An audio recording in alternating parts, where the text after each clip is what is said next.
October 28, 1927. 500 years after Leonardo da Vinci put the flying machine on the drawing board. 24 years after Orville Wright got it off the ground.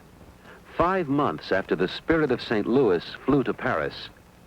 A Fokker F-7 heads out over the water south of Florida. America's first scheduled international airline is on its way. In the years ahead, this airline will open up the world for anyone and everyone who ever wanted to go places. This is the story of how it all happened.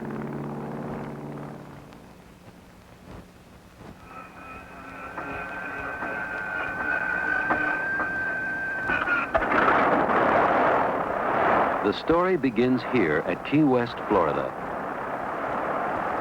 A tiny new airline called Pan American Airways, with 2 tri-motor airplanes, a contract to fly mail on a 90-mile route to Havana, and a boundless faith in the future of air travel, takes off. In 1928, Pan Am carries 1,100 passengers between Florida and Cuba. It extends its route southward to Haiti and San Juan, to Mexico City and Panama, to Colombia on the South American continent. As it would do so many times in the future, Pan Am orders new aircraft built to its own specifications. The Sikorsky S-38, an amphibian that could take people where there were no airports.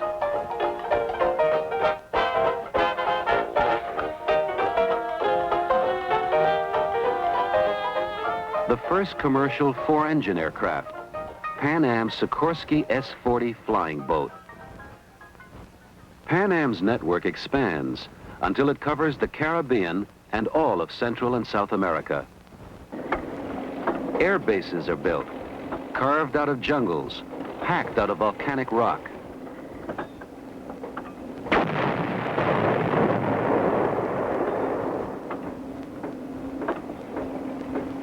Radio and weather stations are constructed. In its first 5 years, Pan Am opens 18,000 miles of airways linking 27 countries. Pan Am now knows far more than any other airline about long-range, over-water flying. Latin America has provided a laboratory where Pan Am could develop the techniques and equipment and train the personnel which will enable it to take on far greater challenges. And a very great challenge is about to present itself. The Pacific. In the early 1930s, the only way to cross it is by ship, a journey that takes weeks. No airline has dared to even think about flying across it. Until Pan Am. In November 1935, the Martin 130 China Clipper, a plane Pan Am helped design, takes off from San Francisco. Its destination? Manila, 8,200 miles away.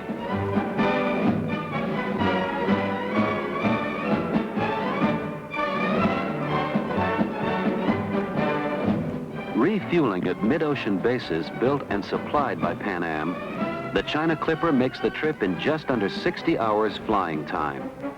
It is the first scheduled trans-Pacific flight. 4 years later, another new Pan Am plane, a Boeing B-314, is christened the Yankee Clipper. Another ocean, the Atlantic, and another Pan Am first. The Yankee Clipper leaves New York and flies to Lisbon, Portugal. The flight takes 26 hours. Shortly afterwards, Pan Am starts regular service between New York, England, and France. People marvel at the size and range and comfort of the new Clippers, with their dining rooms and elegant meal service and sleeping berths. Flying has never been this luxurious. Yet to Pan Am, they are just one more stage in a never-ending process of development.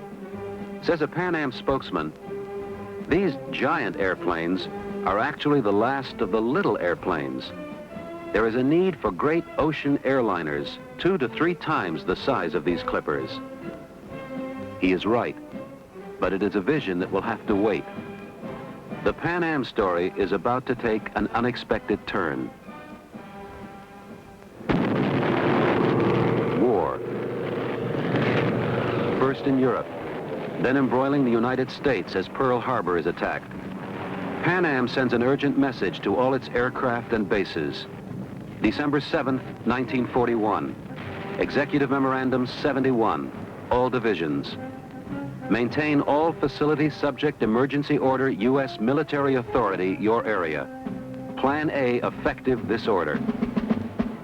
With the country now engaged in a global conflict, Pan Am alone has the equipment, the crews, and the experience needed to transport men and materials to any place on the earth.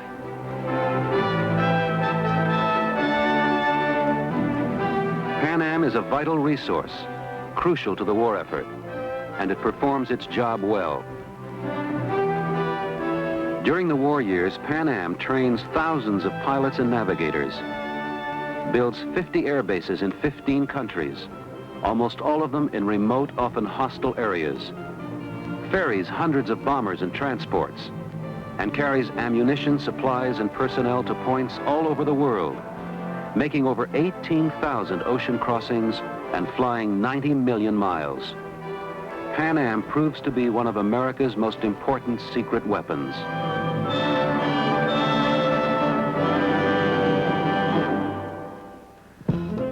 When the war is over, Pan Am resumes normal operations. People are ready to travel, and Pan Am is ready to take them. Its routes now cover the globe, to Europe and Africa, Asia and Australia, all around South America, and new aircraft are flying them, like the Lockheed Constellation. In 1947, a Pan Am Constellation, the Clipper America, makes the first scheduled passenger flight around the world. 13 days, 17 stops, 22,000 miles. Flying time, 102 hours and 50 minutes. The DC-4, developed during the war, joins Pan Am's fleet. Then the DC-6 and DC-7, each one bigger and more comfortable, cruising at speeds over 350 miles an hour. The double-deck Stratocruiser goes into service for Pan Am and quickly becomes a favorite of comfort-loving travelers. Flying times are reduced. London is now only 12 hours from New York. And Pan Am's new low rainbow fares are making travel possible for the first time for the average citizen.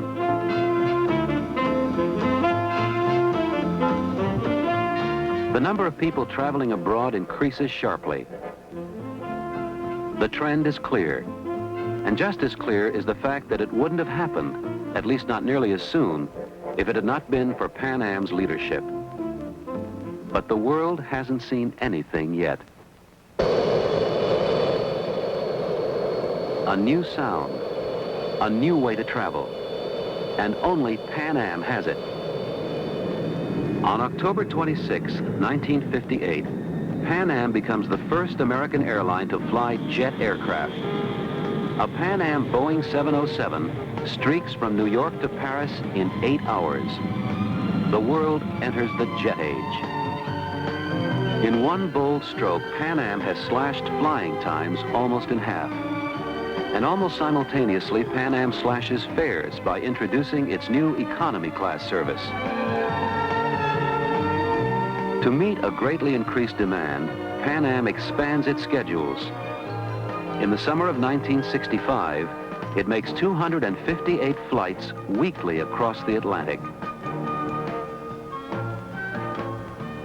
1970. Having led the world into the jet age, Pan Am tops itself. Working closely with Boeing, Pan Am develops a huge new aircraft, far exceeding in size and capabilities anything that anyone had ever dreamed of. The Boeing 747, with room for 2.5 times as many passengers as the 707, and able to fly faster, higher, and farther.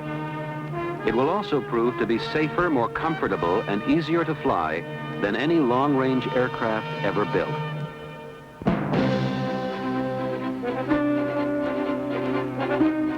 (1976).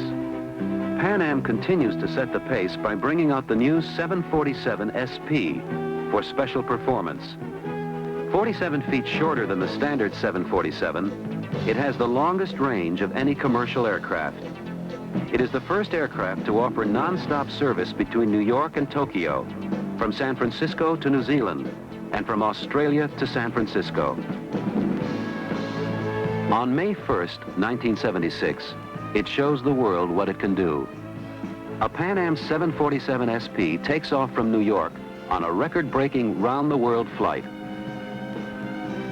Making only 2 stops, at Delhi, India and Tokyo, it is back in New York 46 hours later, having broken the old record by over 15 hours. But speed, just for the sake of speed, has never been Pan Am's goal.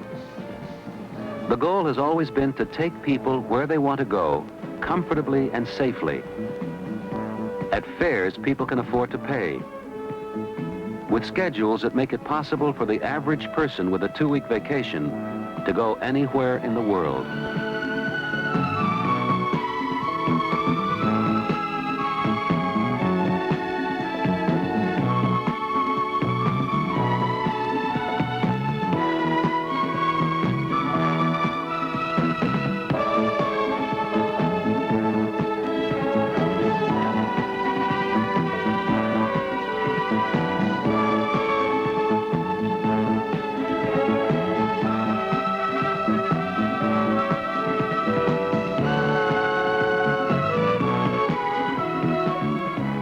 Through the years, as Pan Am led the way to the Caribbean and into Central and South America, across the Pacific to Asia and Australia, over the Atlantic to Europe and Africa, around the world and finally into the jet age, it was doing more than opening up hundreds of new routes.